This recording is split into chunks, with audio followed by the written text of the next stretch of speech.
동양사에서 성리학, 고증학 등의 학문의 방향이나 선택도 그 당시의 시대적, 문화적 요청이나 필요성 때문에 취사 선택되는 면이 있다고 보입니다.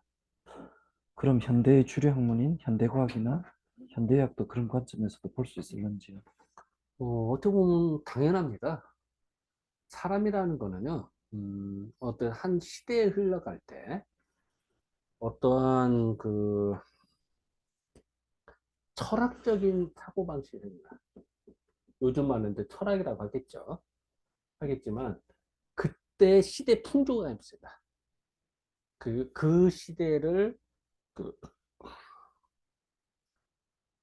사회를 유지하고 어떤 문제를 해결하는 어떤 사상, 요즘 말하는 사상이죠. 어떤 생각이 주도가 됩니다. 그럴 때 이제 때로는 어느 시대 때는 종교 힘이 더 강했을 때도 있고요. 어떤 철학적인 게 있었고, 어떤 이념, 요즘 말 이념이지, 이념. 이념 체계로 무장되기 시작합니다. 그리고 근데 그것이 보편타당하게 그 사회를 잘 지배를 하다가 통용이 되고 해석이 잘 되면 꽤 오래 갈 것이고요. 그렇지 않으면은 금방 다른 사상이 나타나서 대체가 됩니다. 그 이제 사회를 이제 다시 재구성을 하겠죠. 그거는 역사의 흐름입니다. 예를 들어서 그 옛날 그 고대 문명 그 저기 지금 중동 지역 보면 옛날 페르시아 그때 한 3,000년 전에 그 대문명 국가였거든요. 그 당시에는 뭐 우리나라는 완전히 타잔놀이 할 때고요. 뭐 중국도 뭐 그렇고 어쨌든 그, 그 시리아 쪽 가고 거기 페르시아 쪽, 이란 쪽 이쪽에 보면 그 고대 문명이 엄청나게 발달했습니다. 그런 거 보면은 정말 그 시대를 그랬다가 또 그것이 유지됐다가 또 무너져 또 새로운 게 나오고 흘러가는 거다 역사에. 그거는 뭐 하나의 흐름인데 제가 뭐 역사학자가 아니기 때문에 제가 언급할 건 아니지만 어쨌든 그렇게 제가 알고 있거든요. 자 그러면은 의학에서도요 한의학이다. 그럼 한의학은 역사가 오래된 겁니다. 그럴 때, 자, 남북조 시대 때, 그 중국 남북조 시대 불교가 꽤 유행했습니다. 왜냐면, 그 나라가 혼란스러울 때요. 그때 종교의 힘에 많이 의존한. 자, 그럼 뭐, 불교식으로 의학을 해석하겠죠. 그런 관점이 강해집니다. 그랬다가, 어, 성리학이 발달해요. 송나라 때. 그러면 송나라 때 성리학은 성리학적인 체계로 의학을 바라봅니다. 그렇게 해석을 합니다. 또 만약에 지금 서구 사상의 그 합리적인 사상, 서구 그러면 분석학적인 관점이다. 그러면 그 관점으로 의학을 쳐다보게 됩니다. 예를 들어서 청나라 때는 고증학이 발달하거든요.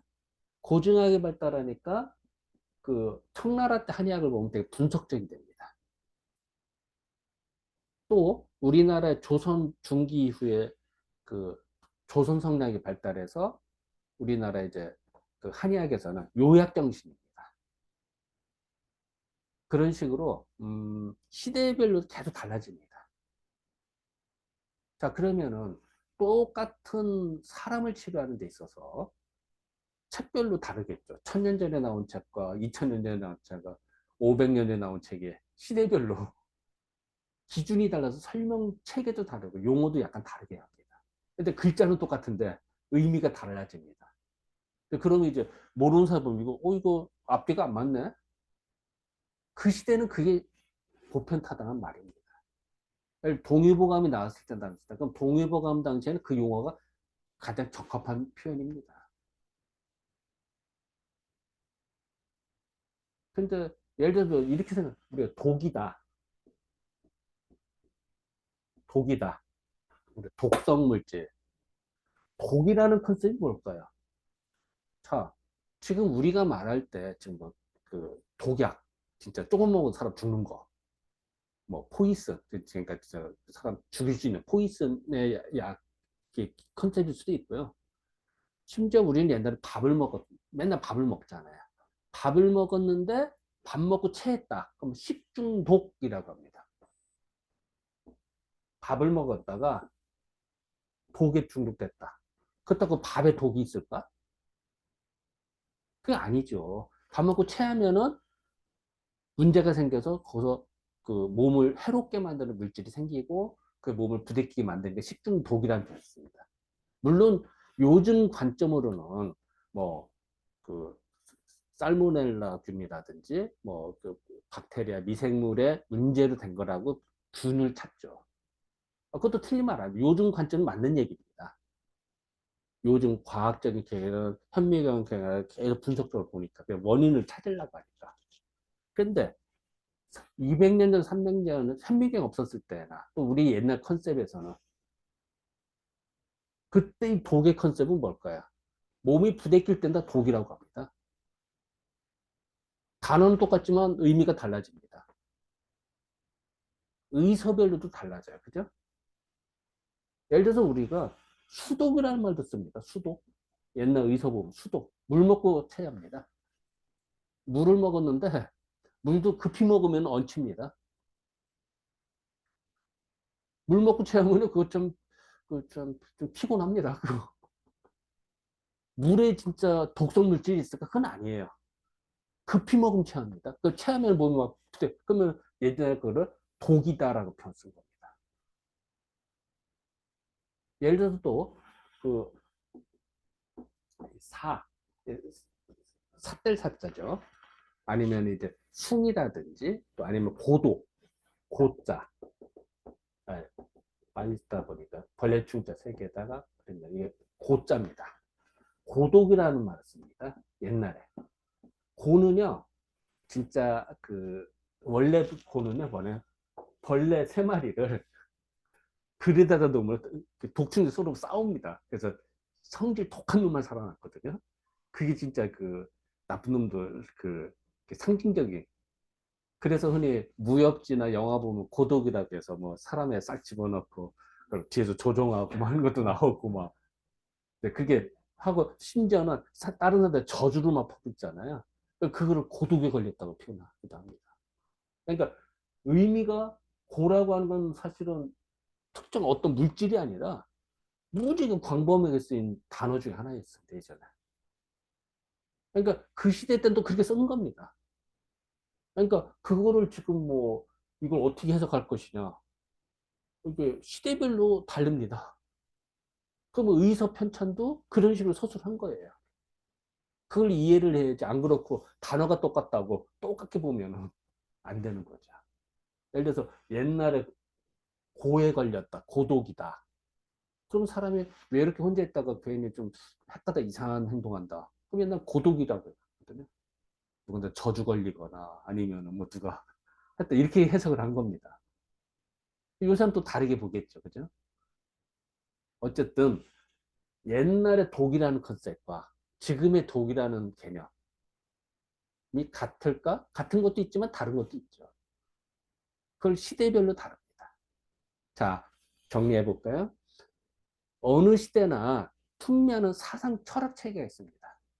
지금은 그 서구 그 합리적인 사고 체계, 과학 체계 사고가 모든 사람한테 지배를 하고 있습니다. 자동차를 탈 때도 우리는 선착순으로 줄 서서 탑니다. 너무나 당연시 여깁니다.